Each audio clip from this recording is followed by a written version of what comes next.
Hey everyone, welcome to Financial Revelations. I am your host, David Szafranski. I want to say thank you first off and foremost because we put out a call last week to raise a little bit of money in a hurry. There was the big boat that we used. Corey's going to put a picture up of it. The big boat that we used needed a kind of an emergency repair. They used the boat a lot, and it had to be repaired, or there was going to be a big repair. And we asked if people could raise money. We put a campaign out there. We raised the money in 2 days. 2 days. In fact, I got here Friday morning, and Melissa was getting the mail or something, and I heard the door open. I thought it was somebody walked in with a big check and said, I heard the campaign. I want to make sure that boat is floating successfully. So thank you for doing that. Of course, nativosusa.org is the website for any of the boat stuff that we do. We also we do other things too there. We don't just support, our goal is not to just support our mission, but there's other people there, other missionaries that we work with that we would like to support also. So you can designate for stuff like that. There's a pastor, Naotin, who works with people who live along the river. They're not indigenous necessarily, but they live along the river, and he ministers to them. And a lot of them live very, very difficult lives. He builds bathrooms for people, believe it or not, that for a village. And if you've ever used a Santere bathroom, you would really appreciate the bathroom that he builds. There's also other missionaries that work along the river that we've come to know, and we want to support all those guys. Delivering the gospel. That's what we do. We deliver the gospel. We meet a need. You can help us meet that need. If you want to send somebody on a trip, like not to get rid of them, but like to contribute to their trip if they can't afford it, you can donate for that. You can tell us what to spend it on. And our church there, Nativos, is building a physical building, and they're done with the foundation. Maybe we'll put some pictures up of the foundation so you could see it. And you think, well, they everything's cement. It's like the most tropical climate you can go to. When there's two seasons. There's rainy and hot, and there's dry and hot. Actually, it's dry and hotter, but it's very subtropical, and so you got to do everything with cement. And one thing that they don't have in this little town of Mauez is cement trucks. You'll never see a cement truck there. So you think, well, gosh, how do you mix cement to pour a foundation for a fairly decent-sized building there? You do it with a mixer, like one of these. It's like a big barrel, and you pour stuff in, and then you pour it out, and you wheelbarrow it over. It's very, very time-intensive. If we opened up a business there, which I did, we closed it down. But if we took one cement truck there, we could kill it. I'm telling you. We would run that city. We would be the mafia. We opened up a butcher shop there, and it was going really well. But this is the thing with socialism. They find a way to ruin it. They find a way to overtax you. Socialism forces a black market always because the costs of doing business honestly are so high. And when you do business honestly, which is what we did, it's very difficult to compete with the black market. In fact, you cannot compete with the black market. Their costs are 25% lower. So, in fact, one of the things that we're going to talk about today, and I'll get to it in a minute, is somebody was asking me about the threats to capitalism as I see it right now, and we'll talk about that. But, you can always, I want to make sure that you know that you can call us, you can reach out to us. 1-800-344-2534 is our phone number. We probably have a website that Corey's going to put up. My phone's going off, so let me mute that. Corey will put up our website that you can contact us from. And then also, you can email Corey. So if you have a question or if you have something that you'd like to hear us address, see us address if you watch the video, we're more than happy to do that if I like the question. If I don't like the question, I'm not going to talk about it. So I'll let you call your Prime America guy. Is that still a company? Probably. Prime America? I interviewed with them once. I just got out of college, and I'm going to the interview, and I'm talking to the guy that runs the office, and these four people walked by and cut off shorts. And I just, I still had not really figured out things not to say yet. And I said, "Oh, is that your cleaning crew?" And he goes, "No, those are our agents." Like cut off some flip flops. I didn't end up working there, thankfully. I was very blessed with what happened to me. And because I didn't have money, I didn't come from money, and I didn't know anybody with money. So for me to get a job in the financial industry, somewhat unique. And I had a really great boss, Ray Sussel, who was still in the business. And he really took me under his wing. And then through that, I met the chairman of Key Corp, the former chairman of Key Corp, Gordon Heffern, who gave Alan Greenspan his first job in Cleveland as an economist. And Gordon Heffern saw something in me that I don't remember seeing in myself, but he said I was in the wrong place and he was going to move me. And when Gordon said something like that, you listened. He was extremely wealthy, very learned, and as financially savvy as anybody I have ever met. And so I listened to him, and it really changed the course of my career. And I think, for a young person, I'm working with a young guy right now who went on a mission trip with us, and he's asking me, what do I need to do? What do I need to do? And we'll get wisdom and knowledge and those things, yes, but you've got to surround yourself. If you're young in business or you're just starting a business, my best advice that I could give you is surround yourself with godly men or godly women, if you're a woman. Surround yourself with those people who are in business, who have been successful, and just don't let them out of your sight. If you got to hang on to their pant leg to get a breakfast with them, do that. And glean from them. It would be rare for me to find an experienced person in business as a Christian who would not want to build into somebody, because we understand mentoring. Paul talked about this, where you have somebody that you learn from, somebody that you learn with, and somebody that you teach to. It's the 3 levels of mentoring. And Paul talked about this as an important part of our Christianity. It's also an important part of business. It's an important part of being successful. It's an important part of being a godly husband and father. Somebody to learn from, somebody to learn with, and somebody to teach to. You need these 3 people in your life, and it's absolutely critical if you're going to be successful to have those 3 aspects, because what it brings is accountability. You don't want to let the person you're learning from down. You want to be a good example to the person you're teaching to, and the person that you're learning with. You kind of lean against each other in rough times. And believe me, in my career, I've had some pretty rough times. I've been through, I came into the business in 1992, so I went through the kind of like the great 90s leading up to the dot-com bubble. Then we had war. Then we had 2008, 2013, 2020, but we also have this time. So this is like my career is nowhere near over. As you know, I just wrote a book called The Sin of Retirement. You can get it on Amazon. You can get it at lulu.com. There's an ebook. You can get all these things. So The Sin of Retirement, go get that book. I love when people buy it. So I can't, if I retired now, it would be a little disingenuous. But I love what I do. And this is like the greatest bookends to a career. Now, my career is going to go on for 20 more years if God allows it. If God is willing, I will be here. It's one of the reasons why I get up and I take care of myself. I go work out. I read the Bible in the morning. I read economic data, and then I go to the gym, and I move. I lift weights. I ride bikes. I can't run anymore because I got a partial knee replacement, and I don't want a full one. Eventually, I'll have to get that. But while I have this, it's perfect. But find those 3 people in your life. It's critical to you to have those 3 people. Somebody to learn from, somebody to learn with, and somebody to teach to. Just before I get off on this capitalism thing, I haven't really talked a lot about it, but we have a new Fed chairman, Kevin Warsh. I don't have a funny name for him yet, but Chair Powell is still on the Federal Reserve Board. He's doing it, let's be honest, he hates Donald Trump, and he wants to be a thorn in his side, and he's couching it in some sort of sick altruism to safeguard the independence of the Fed.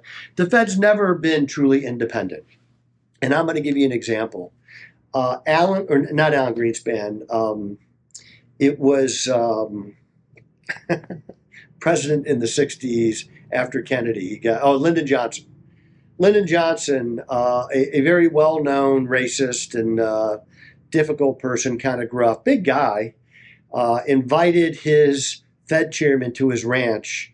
And when he got there, he punched him in the face, literally beat him up. And that's so the Fed, presidents always jawbone the Fed. Always. Always, always, always. And if they're not doing it, the Treasury Secretary meets with the Fed chairman weekly. And I'm sure they talk about the weather and the baseball standings and probably interest rates and what the president would like to see. So the Fed makes independent decisions, but they're always influenced. Don't let the stupid diatribe from the left make you think that Donald Trump is doing something any other than what every other president in the history of mankind since the Fed in 1917 has been founded has been doing. They've been trying to influence the Fed. If you remember, when rates were high, Elizabeth Warren had Chair Powell on the Hill, and she's basically begging him to lower rates. Is that not trying to influence the Fed? So their arguments are so stupid. In fact, what the left does is whatever they're accusing you of, they're probably doing. And we're seeing that a lot lately. So Kevin Warsh is going to have his first meeting. Nothing's going to happen. I don't really think we could cut rates right now, to be honest, because inflation is high. It is. It's high. The thing in Iran is still going on.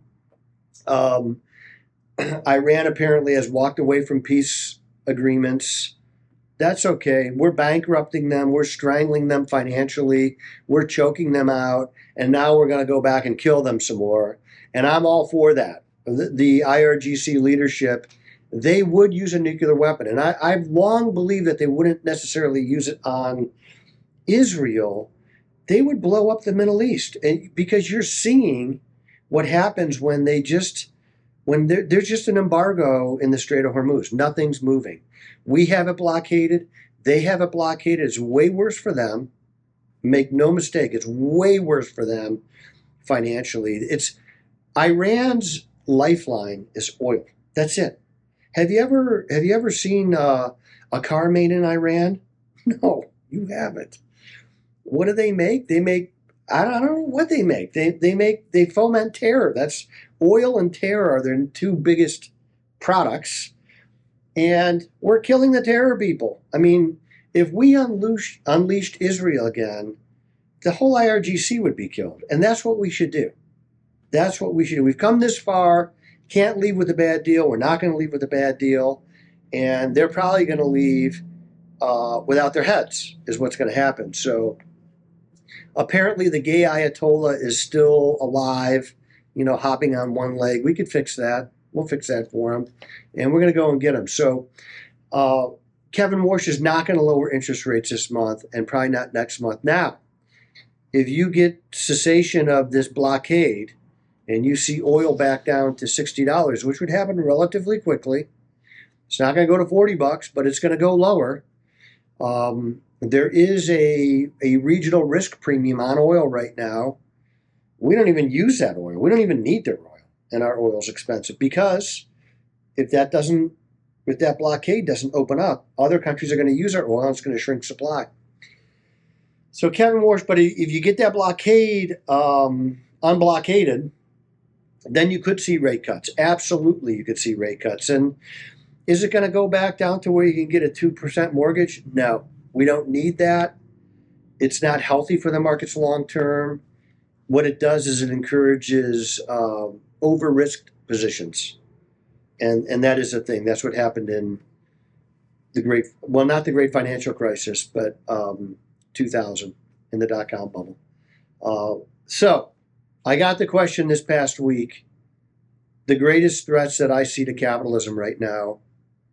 And there's always threats to capitalism. I was talking to somebody who was kind of lamenting that socialism's never really been tried right. She actually said that. And I got to admit, I wanted to walk away, but it's a friend. And so what I had to point out was that you cannot point to any time in history where socialism made something better. I would dare you to point to it. If you could show me that, I might listen, but you can't.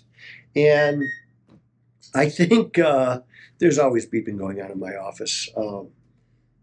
The left's obsession with socialism and communism, really, uh, that's one of the greatest threats to capitalism right now. We already have we a lot of the things that we do are socialistic. They're kind of like capitalism light, socialism light.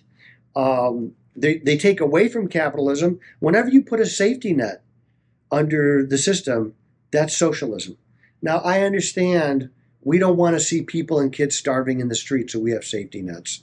And I'm okay with that. And what do? We pay into the safety net like unemployment. And if you're unemployed, you could use unemployment insurance.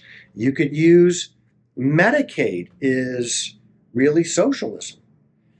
But I'm okay with it because we don't want to see poor people just dying in the street from diseases that are easily curable or conditions that, if left unchecked, lead to something much more dramatic and expensive.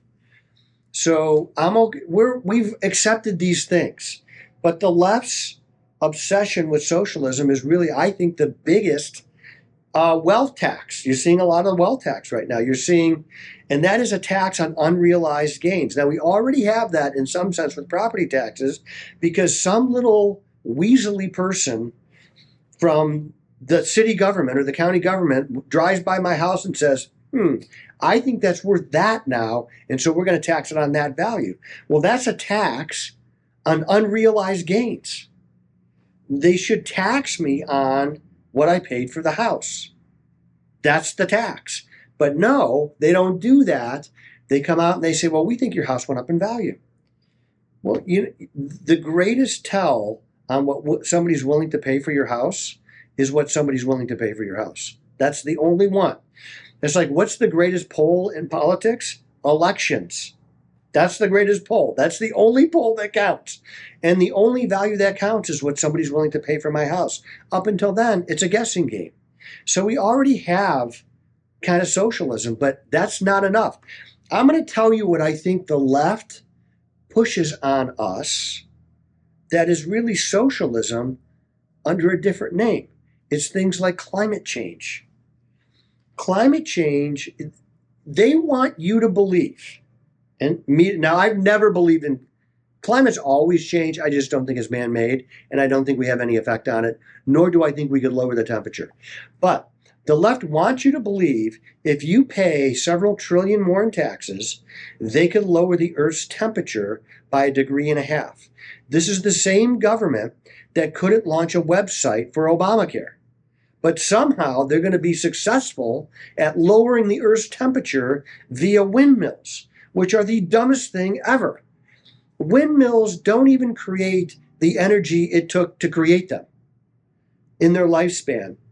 And by the way, those big blades that twirl around, I call them bird blenders because they kill birds like crazy. Birds can't, they're trying to time this thing. Well, that turbine is spinning so fast, birds can't make it through there. So there's dead birds all over these places.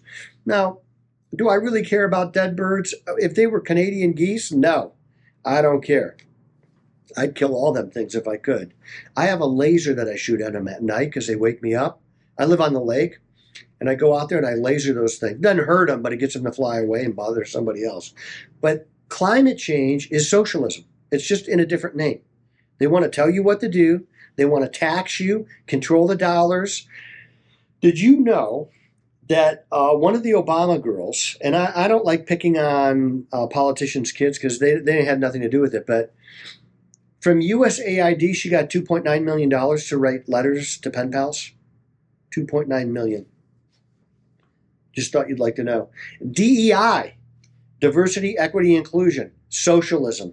Life isn't fair. Not everybody has the same chance you have. You know what I want? They want equity of outcome. I want equity of opportunity. I came from a middle-class family. I joined the Army to pay for college. They paid for my college. They paid my student loans back. I had the GI Bill. I really should not have succeeded, but yet I did. And everybody has that opportunity. Anybody, practically anybody could join the service. Anybody. Is it for everybody? No, it's not. I watched a couple of people get kicked out in basic training. I saw soldiers that I was hoping and praying to God that I did not go to war with because they were horrible soldiers. They were ill prepared, mentally, physically, in every sense. They were unprepared. So it's not for everybody. There's other ways to do it. You could go to school slow. I didn't graduate until I was 25. ESG. That is communism, socialism in the boardroom. It's equity, social, environment, social, and governance. And basically, it was companies like BlackRock instituting socialism. And they got such backlash. Now, they're calling it different things, and it's still happening, but not nearly to the level it was. And finally, in honor of June, which is Pride Month, you know what? I'm proud of this country. A lot of people think if you're not for Pride Month, you're a homophobe. Well, quite frankly, environmental social government is ESG, environmental. Global warming and another, So I'm just going to tell you this one story before I know I can chase some rabbits, but the former chairman of GE, Jeff Immelt, he hitched his wagon to President Obama. Not a bad idea for GE because President Obama was all about the windmills. He's so sure that President Obama is so sure that ocean levels are rising to untenable levels that he bought a house on the ocean. When it's just, I'm not making that up. You can look it up. It's true. So Jeff Immelt, who's all about climate change and stopping global warming and the evils of capitalism, he goes to Europe a lot. And he flies private, and most CEOs should fly private just for security reasons and timing. But just in case his jet breaks, he flies an empty jet right behind it, a business Boeing jet. He flies 2 jets just in case. These are the people who are telling you to drive an electric vehicle. They're flying 2 jets. That's why you can never believe a word they say. Do not believe it. It's all, I can't say it. But it's bullcrap. That's what it is. Do not believe a word they say about climate change. So we're back to Pride Month. LGBTQ, and if you go to Canada, they have got like 25 extra letters. I'm proud that there are 2 genders. I don't need to hate on somebody because their sexuality is different than mine. I don't really care if you're gay. In fact, I don't care. I could care less. You should do what you want to do. It's none of my business. But the moment you make your sexuality my business, I'll have something to say about it. And we just went through Memorial Day, where we honor fallen soldiers. We give the people that have made this country, have sacrificed everything for this country, one day. Now, I'm not asking for a month of Memorial Day, but bowing at the altar of Pride Month is socialism, and it's stupid. And we should fight it kindly. I don't want to pick on people. I don't want to single people out. Unless they're trying to single me out, I'm going to single you out. But we should fight it with every fiber of our body. We should fight climate change and ESG and DEI and all of these things with every fiber. We should be fighting socialism with every fiber of our body. My friend who said, well, has socialism ever been tried correctly? How many times do we have to try a failed experiment before we realize it's a failed experiment? It's never worked. In fact, I have a book on one of my bookshelves here called The Virtues of Capitalism. You got to read this book. It's written from a Christian perspective, and the economic theory in it is basic. The Virtues of Capitalism by Scott Ray, R-A-E. Corey will put a picture up of it. It is one of the, and it's short. It's very short, but what you'll find is that there's never been another economic system that has pulled people out of poverty more than capitalism. It's a system where a guy like me, who has no business being successful. Now, it's true, I'm tenacious. I will fight for something that I believe in way longer than what I probably should. It's a double-edged sword. In fact, I'm thinking about another book. I can't say the name though because I haven't copyrighted it yet. But there's a double-edged sword that I deal with. It served me very well, and I've allowed it to hamper me from time to time because I sometimes get blinded by it. And I think I am going to write that book. I have some initial notes written down. I love the idea of it from a Christian perspective. And, you know, it's important for us to realize that as right as we are, and I know I'm 100% right about this, nobody could ever prove me wrong that capitalism is the single best system ever. All you got to do is travel to a country that has socialism to see what it looks like, and then look at anything like this. They don't have anything like this. And it's not just about things. Capitalism isn't about things, although that's part of it. It's more about fulfilling God's purpose for our lives, which is you have an idea, you bring it to fruition, you grow the idea, and through that, you developed some wealth. And that wealth can be given away. It can be used to bring other people up. It can be used to promote the gospel in the Amazon or India or Africa or Lorain, Ohio. It doesn't need to be overseas. A lot of people say, well, I really want to go on a mission trip with you, but I don't know if I'm ready. Like, hey, you don't have to go on a mission trip with me. You could do it in Lorain. I use Lorain because it's right here and it's a relatively poor city. But you could do a mission trip anywhere. And that's the way I want capitalists to be thinking. I want to make money and I want to give it away. In fact, I want to give away most of my money.